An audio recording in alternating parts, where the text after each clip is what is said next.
If you don't have eyes on those kids, it makes it really hard for the community, for DCFS to be able to assess what's happening and be able to intervene. Parents who ignore the doorbell and send phone calls to voicemail. It's a growing challenge facing Utah's Division of Child and Family Services as it investigates allegations of child abuse in the state. We have no legislative counter to the uncooperative parent. I'm Fox 13 investigative reporter Taylor Stevens. Ahead of the upcoming state legislative session, we spoke with Kevin Franke, whose children were abused in a case that's made national news. Our main focus right now is you. Now he's calling for changes to state law that he says could make Utah's children safer. Even if they know things are going on behind those doors, they don't have the authority to get in there and to see. For parents who want to avoid a child abuse investigation, Kevin Franke says it's not hard to do. If a parent doesn't want to answer the phone, if a parent doesn't want to answer the door, then authorities currently have both hands tied behind their backs. Franke has become an advocate for reform within Utah's Division of Child and Family Services, or DCFS, since learning of the abuse his own children endured. Who put the ropes on you? It was at the hands of his wife, YouTuber Ruby Franke. With my deepest regret and sorrow for my family and my children, guilty. And her business partner, Jody Hildebrand. I think it is something that we are taking a very close look at. Tanya Myrup, the director of DCFS, told Fox 13 that the agency is seeing more uncooperative parents the last few years.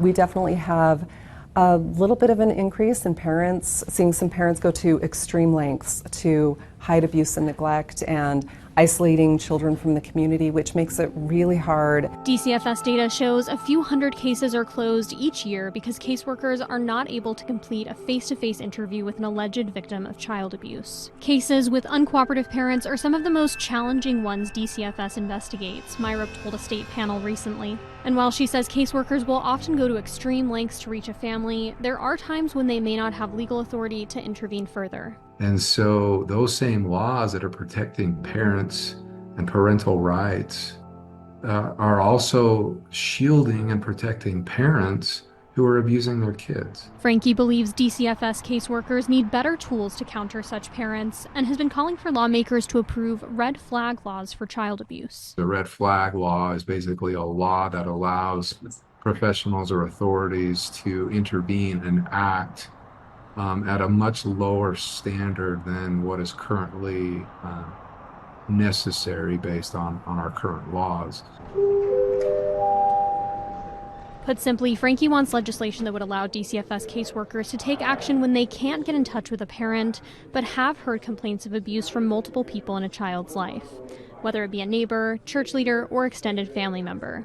When you get multiple reports coming from these individuals saying, I've seen this, I've heard this, I'm suspicious of this, those should be sufficient for authorities to immediately act and get in there and get their eyes on the child.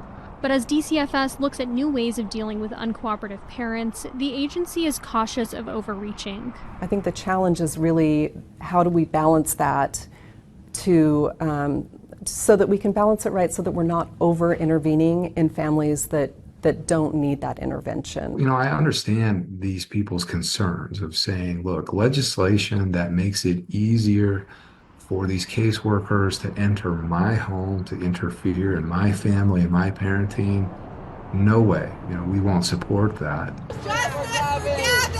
But he believes recent high-profile cases of child abuse in the state show the need for stronger checks against parents who may not have their children's best interests at heart. So it's just you in here? My wife and Jody Hildebrand thought they had, at least they were telling themselves that they had the children's best interests at heart, but they were severely mentally and spiritually ill.